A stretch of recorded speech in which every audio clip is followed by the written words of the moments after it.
Price the lord. സംഗീത പ്രമാണിക്ക് ദാവീദിന്റെ ഒരു സങ്കീർത്തനം. 41 സങ്കീർത്തനം. എളിയവനെ ആദരിക്കുന്നവൻ ഭാഗ്യവാൻ. അനർത്ഥ ദിവസത്തിൽ യഹോവ അവനെ വിടുവിക്കും. യഹോവ അവനെ കാത്ത് ജീവനോടെ പാലിക്കും. അവൻ ഭൂമിയിൽ ഭാഗ്യവാനായിരിക്കും. അവന്റെ ശത്രുക്കളുടെ ഇഷ്ടത്തിന് നീ അവനെ ഏൽപ്പിക്കയില്ല. യഹോവ അവനെ രോഗശയ്യയിൽ താങ്ങും. ദീനത്തിൽ നീ അവന്റെ കിടക്കയെല്ലാം മാറ്റിപിടിക്കുന്നു.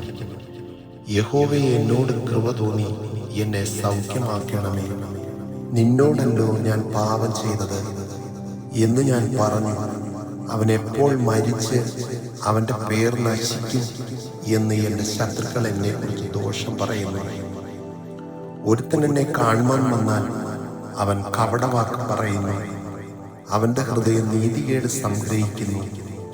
അവൻ പുറത്തുപോയി അത് പ്രസ്താവിക്കുന്നു. എന്നെ പഹിക്കുന്നവരൊക്കെയും എനിക്ക് വിരോധമായി തമ്മിൽ മന്ത്രിക്കുന്നു. അവർ എനിക്ക് ദോഷം ചിന്തിക്കുന്നു.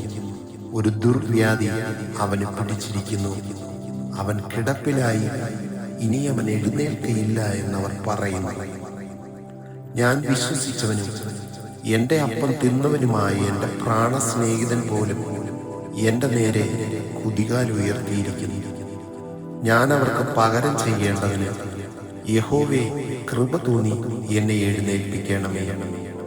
എൻ്റെ ശത്രു എന്നെ ചൊല്ലി ജയഘോഷം കൊള്ളായിരിക്കുന്നതിനാൽ നിനക്ക് എന്നിൽ പ്രസാദമായിരിക്കുന്നു എന്ന് ഞാൻ അറിയുന്നു. നീ എൻ്റെ നിഷ്കളങ്കത്വ നിമിത്തം എന്നെ താങ്ങുന്നു. നിന്റെ മുമ്പിൽ എന്നേക്കും എന്നെ നിർത്തിക്കൊള്ളുന്നു. ഇസ്രായേലിന്റെ ദൈവമായ യഹോവ എന്നും എന്നേക്കും വാഴ്ത്തപ്പെടുമാറാകട്ടെ.